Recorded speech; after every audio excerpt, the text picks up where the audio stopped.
Et si notre univers n'était qu'un parmi d'innombrables autres ? Roger Penrose prouve qu'un univers aurait pu exister avant le Big Bang.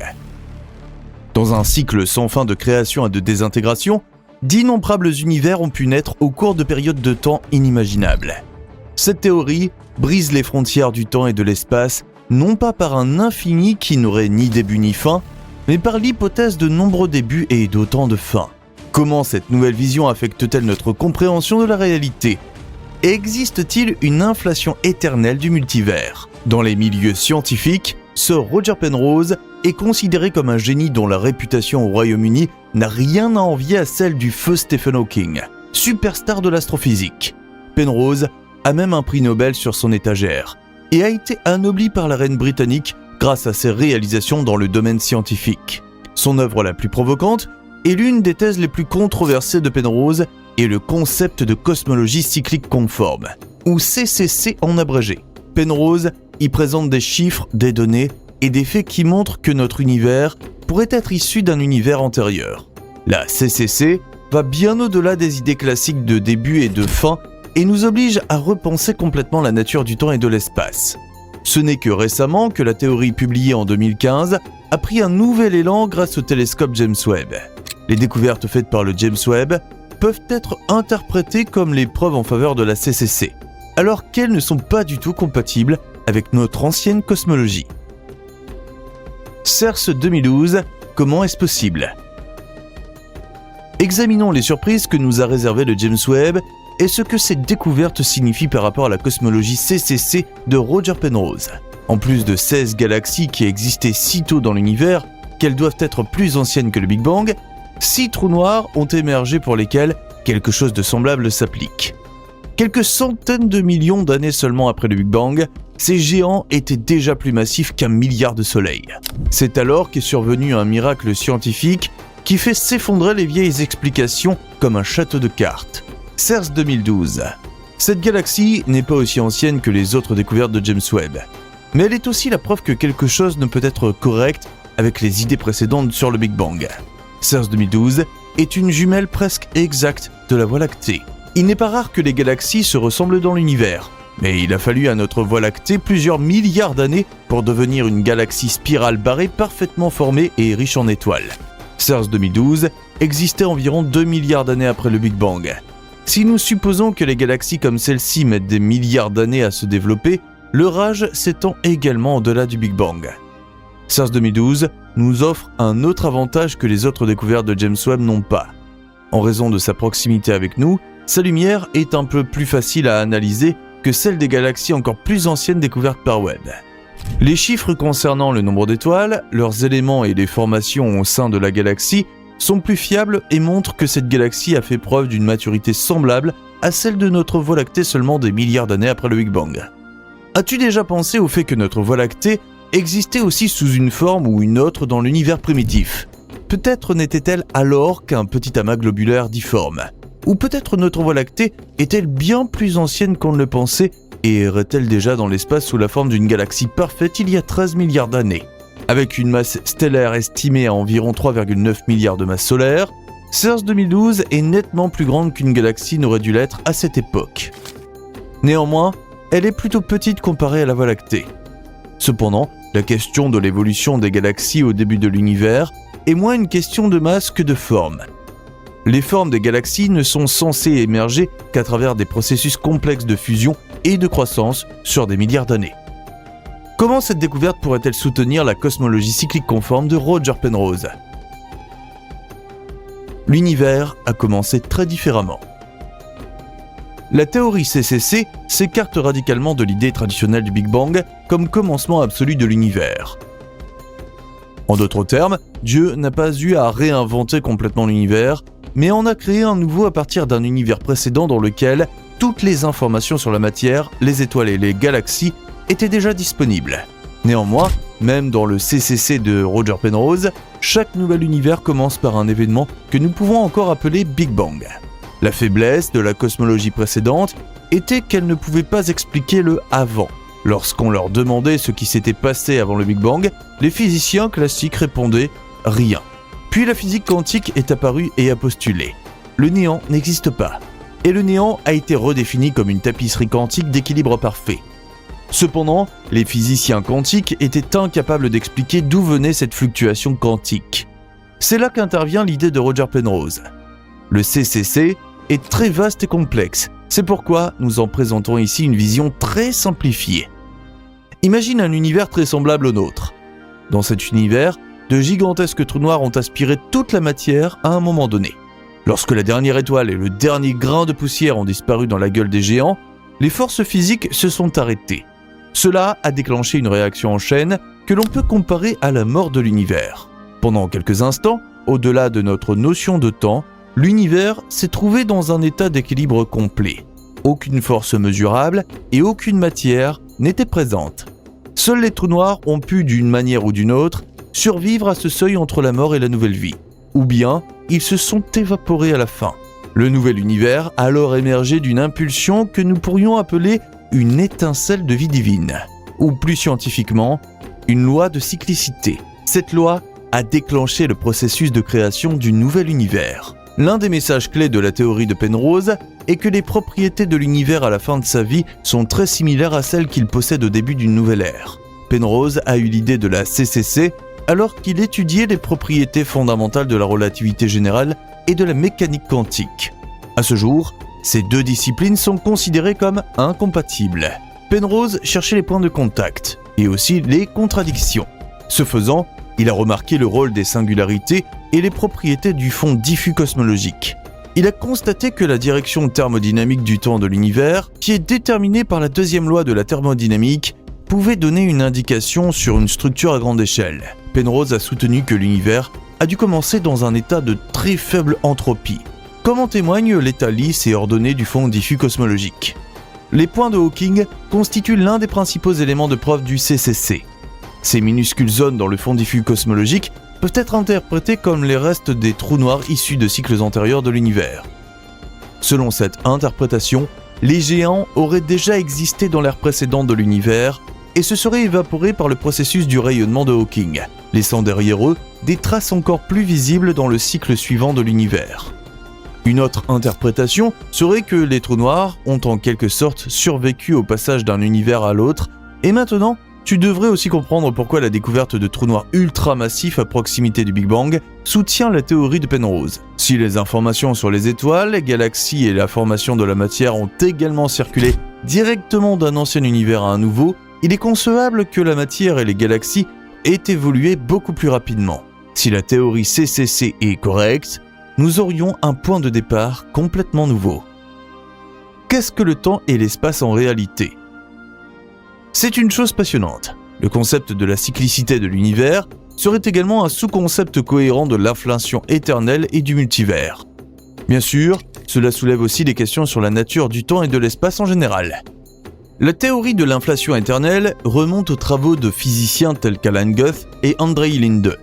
Tous deux ont découvert dans les années 1980 qu'après le Big Bang, une minuscule région de l'espace a connu une expansion rapide sous l'effet d'un champ appelé inflation. Cette inflation a aplani les irrégularités d'origine et créé l'univers observable. Mais la théorie de l'inflation éternelle va plus loin et postule que ce processus ne se termine jamais complètement. Dans certaines régions de l'espace, l'inflation s'arrête et forme des univers bulles, tandis que dans d'autres régions, elle se poursuit, créant potentiellement un nombre infini de ces univers. Cette idée nous conduit directement au multivers et à une collection d'univers potentiellement infinis avec des lois physiques et des constantes différentes. Dans ce cadre entièrement nouveau, il pourrait également y avoir une sorte d'inflation. Les bulles se dilatent et avec elles, le multivers ou d'autres univers se pressent également les uns contre les autres et où l'inflation est comprimée et ralentie. En somme, le multivers est un lieu de développement et de création constant. Au sein de ces processus, il peut également y avoir un univers cyclique. Cependant, cette idée ne se concentre pas sur le début et la fin, mais sur le concept de recréation et d'expansion constante, seulement à des échelles beaucoup plus grandes. Tu peux l'imaginer comme sur la Terre. La Terre est aujourd'hui notre multivers. Il y a des milliards de personnes, encore plus d'animaux, de plantes et d'habitats. Au sein de ce multivers, les gens, les animaux et les saisons passent aussi. Mais de nouveaux naissent constamment et dans l'ensemble, ce monde est une riche expression de la vie et de l'expansion. L'idée de l'inflation éternelle et du multivers redéfinit donc complètement le temps et l'espace. Dans la théorie de la relativité, le temps et l'espace sont considérés comme faisant partie d'un continuum à 4 dimensions qui s'est courbé par la présence de masse et d'énergie. Nous en avons déduit la plupart de nos grandeurs scientifiques, mais il se peut que nous ayons négligé des éléments importants et c'est pourquoi nous atteignons aujourd'hui les limites des anciens outils. Trouverons-nous la théorie unique ? Albert Einstein a passé sa vie à être obsédé par la recherche de la formule unique qui décrit tout ce que contient l'univers, comment il est apparu et comment il fonctionne. Mais Einstein n'a pas réussi. Aujourd'hui encore, nous attendons cette équation magique, que les scientifiques appellent la formule du champ unifié ou simplement la formule du champ. Notre erreur a peut-être été de considérer un champ trop petit pour décrire quelque chose qui est en réalité beaucoup plus grand. Nous ne pouvons pas non plus décrire un arbre en regardant une feuille.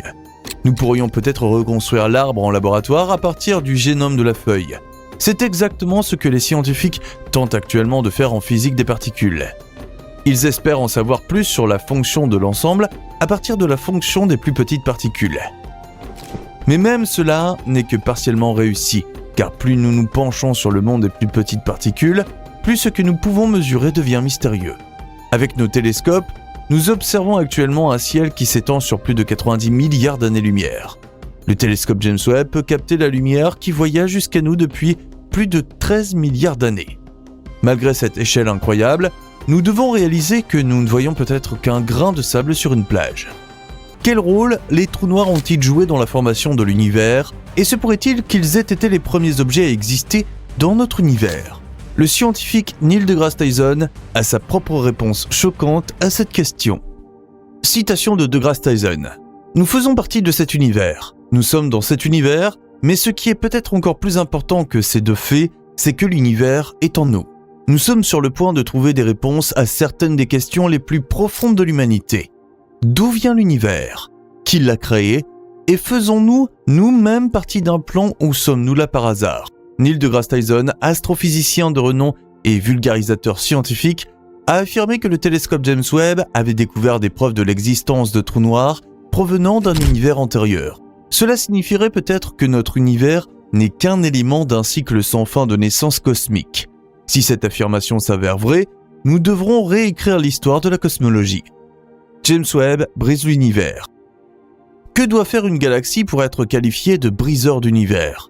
Ces galaxies ont reçu le titre précisément parce qu'elles ont existé si peu de temps après le Big Bang qu'elles doivent être plus anciennes que l'univers lui-même. Il est clair que ce n'est pas possible. Il doit y avoir une erreur quelque part. Depuis que le nouveau télescope spatial James Webb a découvert peut-être des centaines de ces galaxies, la science connaît un nouveau départ. Jusqu'à présent, seule une vingtaine de ces galaxies ont été officiellement confirmées. Cela signifie que les résultats concernant leur âge et leur distance ont été vérifiés et confirmés plusieurs fois par des équipes scientifiques indépendantes. Pour les autres, les scientifiques sont encore en train de faire des calculs et pour d'autres, il se pourrait qu'il ne s'agisse pas du tout de galaxies, mais de gigantesques trous noirs. Nous avons déjà un trou noir dont l'âge a été confirmé. Ce trou, qui aurait pu contenir plus d'1 milliard de masses solaires, existait seulement 500 millions d'années après le Big Bang. Garde à l'esprit que selon des calculs antérieurs, seules les premières étoiles de l'univers auraient brillé pendant cette période. Comment un trou noir a-t-il pu engloutir la masse de plus d'1 milliard de soleils ? Comme tu peux le voir, quelque chose ne va pas ici et les chercheurs cherchent maintenant de nouvelles explications à ce que Webb nous montre. Les erreurs se situent probablement au niveau de la formation de la matière et du calcul de l'âge de l'univers. Comment la matière est-elle réellement apparue ? Les physiciens quantiques ont découvert que rien n'existe vraiment et que rien n'a donc pu exister avant le Big Bang.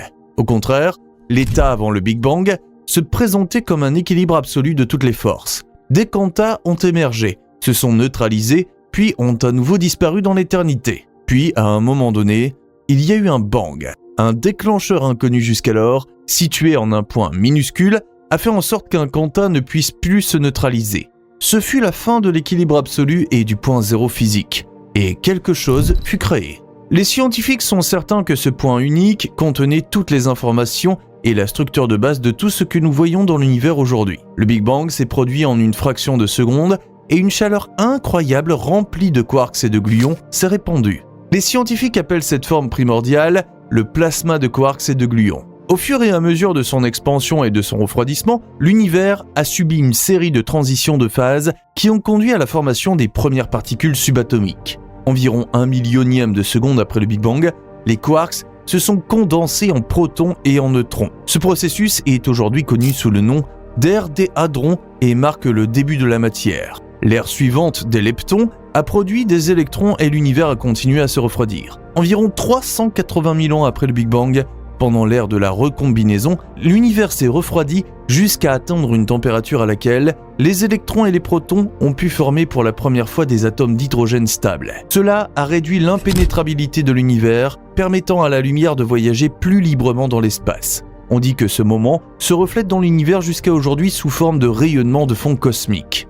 Au cours de nos recherches, ce rayonnement a servi de base à de nombreuses théories sur le début et le développement de l'univers. Il est considéré comme une empreinte exacte des événements du cosmos primitif et donc comme une sorte de carte et une source d'information d'une valeur inestimable. Les scientifiques ont déjà trouvé dans le rayonnement les indices du Big Bang et de l'expansion. Et maintenant, le rayonnement pourrait aussi révéler des preuves de l'existence d'un autre univers. Neil deGrasse Tyson ne plaisantait donc pas lorsqu'il a déclaré que les trous noirs massifs pourraient provenir d'un univers antérieur. Cette théorie est réelle, et depuis que James Webb a fait ses découvertes impossibles, la réponse devient de plus en plus probable. Tout d'abord, remontons un peu plus loin dans le temps, jusqu'au début de la matière.